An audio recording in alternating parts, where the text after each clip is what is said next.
తల ముసుగేసుకోవాలా ముసుగేసుకోకూడదా అనేది నేను ఎప్పుడు బోధించను. స్త్రీకి తల వెంట్రుకలు పైట చెంగుగా ఇవ్వబడ్డాయి. స్త్రీ తల వెంట్రుకలు కత్తిరించుట ఆమెకు అవమానం. స్త్రీ తల వెంట్రుకలు కత్తిరించుట ఆమెకు అవమానము.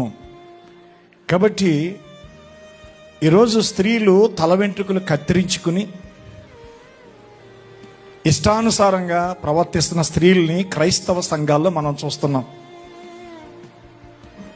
చాలామంది సేవకురాళ్ళు కూడా బ్యూటీ పార్లర్కి వెళ్ళి బ్యూటీ పార్లర్లో వారి హెయిర్ స్టైల్ మార్చుకుని గుర్రపు తోకలాగా ఒకటి పొడవు ఒకటి కురస, ఒకటి పొడవు ఒకటి కురస, చక్కగా దానికి ఒకలాంటి రెడ్ కలర్ వచ్చేలాగా డ్రై చేయించుకుని చక్కగా ఇలా అనుకుంటున్నారు. అంతే, అది దెయ్యపు ఆత్మది.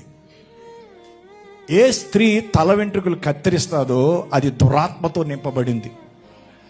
తెలియక ఒకవేళ అజ్ఞానంగా కట్ చేసి ఉంటే ఇకను కట్ చేయకండి.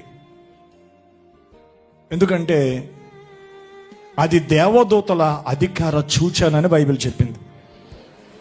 సో కాబట్టి తల మీద నేను ఎప్పుడూ ముసుగేసుకోవద్దని చెప్పలేదు, వేసుకోమని చెప్పలేదు.